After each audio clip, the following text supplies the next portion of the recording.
हे नमस्कार दोस्तों, tech market hype YouTube channel पर एक बार फिर से आप सभी का बहुत बहुत स्वागत है। नाउ आज की इस कमाल की वीडियो में हम आपसे बात करने वाले हैं एचईएल शेयर के बारे में, यानी हिंदुस्तान एरोनॉटिक्स के बारे में। अब बहुत सारे लोगों का ये मानना है कि भाई साहब ये जो शेयर है वो यहाँ पे हमें क्यों गिरते हुए दिख रहा है और ये कब तक गिरेगा और इसके गिरावट के पीछे का कारण क्या है और कब यहाँ पे हमको अपसाइड जाते हुए दिखेगा।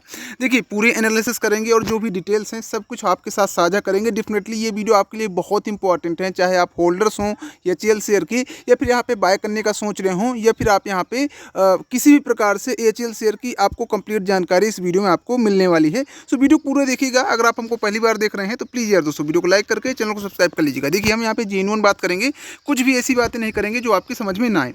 देखिए, सबसे पहले मैं आपको बता दूं कि इससे पहले भी मैंने एचईएल का वीडियो बना रखा है, ये कोई मेरा पहला वीडियो नहीं है। और वहाँ पे मैंने आपको टारगेट्स दिए थे कि यहाँ पे आपको कब बाइंग करना है, कब सेल करना है और कब यहाँ पे प्रॉफिट बुकिंग का करना है। अब यहाँ पे देखिए, बहुत सारे लोग जो हायर वैल्यू वो बाय किए थे लगभग 5600 के आसपास में, वो यहाँ पे ट्रैप हुए हैं। शेयर अभी चल रहा है लगभग 4695 का और आज के दिन भी हमको यहाँ पे 2 पॉइंट या फिर समझो कि 3% के आसपास हमको यहाँ पे गिरावट दिखी है। अब यहाँ पे देखिए, जो मैंने आपको टारगेट्स दिए थे वो मैं आपको एक बार याद दिला देता हूँ। उसके बाद हम यहाँ पे और भी डेप्थ में बात करेंगे कि डेफिनेटली यहाँ पे इसका आगे आने वाला फ्यूचर कैसे रहने वाला है, और फ्यूचर ही नहीं बल्कि आगे आने वाला ये जो साल के महीने बचे हैं कुछ, इनमें यहाँ पे आपको क्या इसका सिनेरियो होते हुए दिखेगा। अब देखिए, यहाँ पे खाली एचईएल शेयर नहीं, अगर इसके अलावा हम बात करें तो सेम सिनेरियो में चल रहा है गार्डन रीच सी बिल्डर। अगर यहाँ पे भी देखें तो शेयर लगभग यहाँ पे 2800 के आसपास हो गया था और 2800 से अभी टूट के हमको शेयर दिख रहा है 2326 रुपये का। और डेफिनेटली ये काफ़ी ज़्यादा यहाँ पे जो हायर वैल्यू पे बाय किए थे उनके लिए यहाँ पे एक ट्रैपिंग सिस्टम का काम कर रहा है। हालांकि ये कोई बड़ी बात नहीं। अगर आपने जून में ख़रीदा होगा तो जून में शेयर चल रहा था यहाँ पे लगभग देखो तो 1200 का, और जून से लेके और ये जुलाई में आपको लगभग काफ़ी ज़्यादा प्रॉफिट दे चुका है। तो जो लोग जून में बाय किए थे उनके लिए तो कोई दिक्कत वाली बात नहीं, बिंदास आप रह सकते हैं, कोई दिक्कत नहीं। बट यहाँ पे हम मेन बात करेंगे एचईएल शेयर के बारे में। एचईएल शेयर भी डिफेंस का है और यहाँ पे आपको गार्डन रीच बिल्डर जो शेयर मैंने बताया वो भी यहाँ पे डिफेंस का सेक्टर है। और डेफिनेटली जो डिफेंस के शेयर हैं, जो डिफेंस सेक्टर के ज़्यादातर शेयर में आपको सेम टाइप का सिनेरियो गिरते हुए ही शेयर दिख रहे होंगे। अब इसके पीछे का कारण क्या है? देखिए, मैंने आपको बताया था कि ये कुछ पिछले सालों में जो डिफेंस सेक्टर था वो डेफिनेटली काफ़ी तेज़ी से ग्रो किया है और कहीं ना कहीं हाई फाइव में डिफेंस सेक्टर में एक अच्छी खासी तेज़ी हमको देखने के लिए मिली है। लेकिन हाई फाइव खाली एक टाइम तक चलती है, उसके बाद कहीं ना कहीं आपको मार्केट जो शेयर है वो काम के थ्रू कितना अर्निंग कर रहा है वो देखना बहुत ज़रूरी होता है। ना कि आप जो है सिर्फ शेयर भाग रहा है तो भैया खरीदे रहो तो मतलब कंपनी की वैल्यू चाहे 5000 हो और शेयर की वैल्यू पहुंच जाए 15000, तो ऐसा नहीं चलता। ये एक शॉर्ट टर्म के लिए होता है जो कि डेफिनेटली आपको शॉर्ट टाइम पीरियड में अच्छी खासी तेज़ी डिफेंस सेक्टर में देखने के लिए मिली है।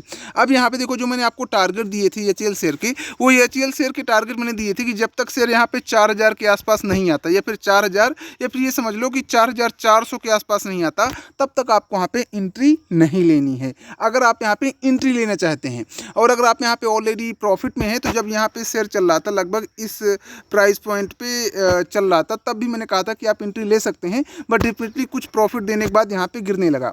उसके बाद मैंने यहाँ पे बात की थी कि भैया अगर आप यहाँ पे अभी प्रॉफिट में हैं, डेफिनेटली जब ये 4 से 5% ही एचईएल शेयर नीचे साइड गया था, तब भी मैंने बताया था कि अगर आप प्रॉफिट में हैं तो भी आप प्रॉफिट बुकिंग कर लो, क्योंकि यहाँ पे गिरावट हो सकती है। ऐसा बहुत सारे एक्सपर्ट और बहुत सारे जो भी चार्टिस्ट हैं उनका मानना था और डेफिनेटली यहाँ पे गिरावट आई। उसके बाद यहाँ पे थोड़ा सा रिकवरी होते हुए हमको दिखी और फिर से यहाँ पे नीचे साइड शेयर जाते हुए दिखा। तो अब ये कहाँ तक जा सकता है? जो मैंने आपको बताया कि भाई ये जो सपोर्ट सिस्टम है वो यहाँ पे काम करेगा 4400 से 4000 के बीच में। सो हम यहाँ पे एक एग्जांपल समझ लेते हैं, यहाँ पे लगाते हैं, ये हम लगा देते हैं 4317 में। वैसे तो हमको लगाना चाहिए यहाँ पे, जो मैंने आपको टारगेट दिए हैं कि भाई ये शेयर जा सकता है लगभग 3997 में। तो 3997 एक और हो सकता है, लेकिन कहीं ना कहीं हो सकता है कि शेयर में इस एरिया के पहले भी रिकवरी दिखे, लेकिन ये हो सकता है रिकवरी दिखेगी भी तब भी शेयर यहाँ पे नीचे जाएगा, जो कि 3997 के आसपास जा सकता है। 3000 से 997 के थोड़ा ऊपर भी रह सकता है।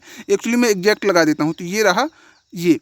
तो यहाँ पे लगभग 4000 ही समझ लो कि 4000 के आसपास शेयर जब तक नहीं आता आपको एंट्री नहीं लेना है। और अगर आप अभी भी यहाँ पे प्रॉफिट में है देन डेफिनेटली आप प्रॉफिट बुकिंग कर सकते हैं, और अगेन से जब शेयर आपको इस प्राइस पॉइंट पे दिखेगा सो आप बाय कर सकते हैं। अब यहाँ पे देखिए गिरने के पीछे का कारण मैंने आपको सिंपल समझाया कि देखिए ये जो शेयर है हाइप में बढ़ रहा था, और डेफिनेटली इसका जो कार के ऊपर जो अर्निंग होती है, मान लीजिए कि कंपनी जो काम करती है, काम के थ्रू अर्निंग होती है, उस हिसाब से यहाँ पे तेजी नहीं थी। ये सिर्फ हाइप की वजह से तेजी से क्योंकि लोग खरीद रहे हैं, शेयर बढ़ रहा है तो लाओ हम भी खरीद लेते हैं, हमको भी प्रॉफिट हो रहा है, तो मैंने अपने दोस्त को भी सजेस्ट कर दिया खरीद लो, तो वो भी खरीद लेगा। तो इस टाइप से यहाँ पे तेजी थी। तो अब आपको ये ध्यान देना है कि अभी यहाँ पे आपको कब एंट्री लेना है, कब एग्जिट लेना है। हालांकि अब इन्वेस्ट करने से पहले आप जो है एक्सपर्ट की सलाह जरूर लें, हम कोई रिकमेंडेशन नहीं दे रहे हैं, ये आपका डिसीजन होना चाहिए कि आपको क्या करना है, क्योंकि हम कोई सेबी रजिस्टर्ड एक्सपर्ट नहीं है। अब इसके अलावा यहाँ पे देखो सेम चीज़ गार्डन रीच शिप बिल्डर पे भी चल रही है, और गार्डन रीच शिप बिल्डर का जो टारगेट्स है वो हमने बताया था कि ये भैया यहाँ तक गिर सकता है। एक मैं लाइन खींच देता हूँ। सो हमने बताया था कि ये जो शेयर है वो लगभग गिरने के लिए यहाँ तक गिर सकता है 1631 रुपये तक। सो डेफिनेटली अभी यहाँ तक तो नहीं गिरा, लेकिन अभी यहाँ पे शेयर में अभी वो तेज़ी नहीं दिख रही जो यहाँ पे डिफेंस सेक्टर में दिख रही थी, जो कि अभी यहाँ पे आपको थोड़ा सा साइडवेज वाला ही माहौल दिख रहा है। सो डेफिनेटली हो सकता है गार्डन रीच शिप बिल्डर इतना ना गिरे, लेकिन अगर ऐसा होता है तो डेफिनेटली एक बेस्ट एंट्री का मौका बन सकता है। अब आपका क्या मानना है डिफेंस सेक्टर के बारे में? क्या आप होल्डर्स हैं या फिर आप यहाँ पे बाइंग करने का सोच रहे हैं? सो यहाँ पे देखिए हम कंप्लीट सिनेरियो आपको बता देते हैं। देखिए सबसे पहले हम चलते हैं गूगल के अंदर। गूगल के अंदर आपको हम दिखाते हैं थोड़ा सा रिसर्च एनालिसिस करके कि यहाँ पे आपको किन किन चीज़ों का और ध्यान देना है। तो हम चलते हैं सिंपल गूगल में, और यहाँ पे हम सर्च करते हैं HCL शेयर। तो हम यहाँ पे सर्च करेंगे HCL शेयर। तो अभी देखिए HCL शेयर का आगे आने वाला टाइम कैसा रहेगा उसके बारे में हम थोड़ा बहुत जान पाएंगे। सो हम सिंपली थोड़ा सा नीचे जाते हैं। यहाँ पे वैसे तो बहुत सारे एक्सपर्ट का अलग अलग मानना है, लेकिन जो रिसेंट सिनेरियो चलता है उसी के हिसाब से जो है लोग रुपए लगाते या निकालते या फिर प्रॉफिट बुकिंग करते हैं। फ़र्क नहीं पड़ता है कि यहाँ पे जो है कंपनी प्रॉफिटेबल है या फिर लॉस में है।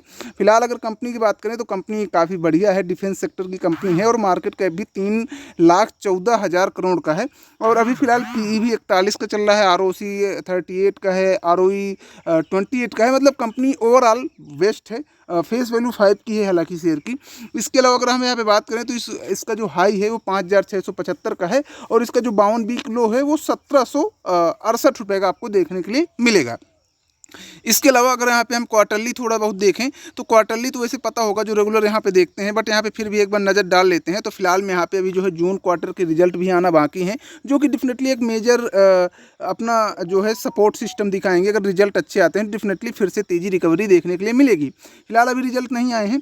यहाँ पर जो पिछले रिजल्ट के हिसाब से देखा जाए कि देखिए जो 2023 में मार्च में रिजल्ट आए थे वो यहाँ पे आए थे 12,497 करोड़ के, और जो जून में रिजल्ट आए थे वो भाई साहब यहाँ पे 3,215 करोड़ के रिजल्ट आए थे। अब देखिए ये कैसा हुआ, देखिए ये होता है जब पिछला साल का जो भी हिसाब होता है वो जून में मार्च वाले क्वार्टरली रिजल्ट में फाइनल हो जाता है, जिसकी वजह से ज़्यादातर जो बड़ी कंपनियां होती हैं वो ज़्यादा आपको यहाँ पे दिखाती हैं कि प्रॉफिट ज़्यादा हुआ है। हालांकि पिछले साल 2022 में भी देखेंगे तो 11,558 करोड़ का सेल थी, और उसके बाद जून में यहाँ पे देखेंगे तो 3,600 लगभग 23 करोड़ की सेल थी। सो हालांकि ईयर ऑन ईयर बेस के हिसाब से कंपनी ग्रो कर रही है। देखिए 2022 में मार्च में देखिए 11,000, उसके बाद 2023 में देखिए 12,000, और इस बार 2024 में आप देखेंगे तो 14,700 के आसपास का यहाँ पे सेल्स रही कंपनी की, और इसी हिसाब से एक्सपेक्टेशन की जा रही है कि लगभग 4,000 या फिर 4,200 के आसपास के यहाँ पे आपको जो जून का क्वार्टरली रिजल्ट का सेल्स है वो दिखेगी। ऐसा इसलिए क्योंकि अगर आप यहाँ पे देखेंगे तो 2022 में यहाँ पे 3,623 थी, उसके बाद 2022 के बाद 23 में 3,915 हो गई, और इस बार ऐसा एक्सपेक्टेशन है कि भाई यहाँ पे 4,000 या फिर 4,200-4,300 के आसपास यहाँ पे सेल दिखेगी, जो कि डेफिनेटली कंपनी धीरे धीरे क्वार्टरली बेस पे बढ़ रही है। बट जो एक तेज़ी दिखी है वो कहीं ना कहीं एक लॉजिकल तेज़ी नहीं थी, वो बस एक हाइप की वजह से तेज़ी थी। लेकिन अगर डेफिनेटली थोड़ा सा नीचे आता है शेयर तो आपके लिए एक बेस्ट मौका बन सकता है अगेंस्ट एंट्री लेने का। अब आपका क्या मानना है इस शेयर के बारे में डेफिनेटली मुझे कमेंट करके बताइएगा। उम्मीद है कि आपको समझ में आ गया होगा कि जो लोग परेशान हैं डिफेंस सेक्टर को लेके कि अभी यहाँ पे क्या चीज़ें हैं, कैसी चीज़ें हैं। तो देखिए नेगेटिव सेंटेंस कुछ नहीं शेयर का, लेकिन डेफिनेटली यहाँ पे आपको थोड़ा बहुत प्रॉफिट बुकिंग या फिर गिरावट देखने के बाद अगेन से शेयर ऊपर साइड जाते हुए दिखेगा, और कहीं ना कहीं ये देखने के लिए मिलेगा क्वार्टरली रिजल्ट आने के बाद। चलिए मिलते हैं नेक्स्ट वीडियो के साथ, तब तक के लिए दोस्तों बाय बाय।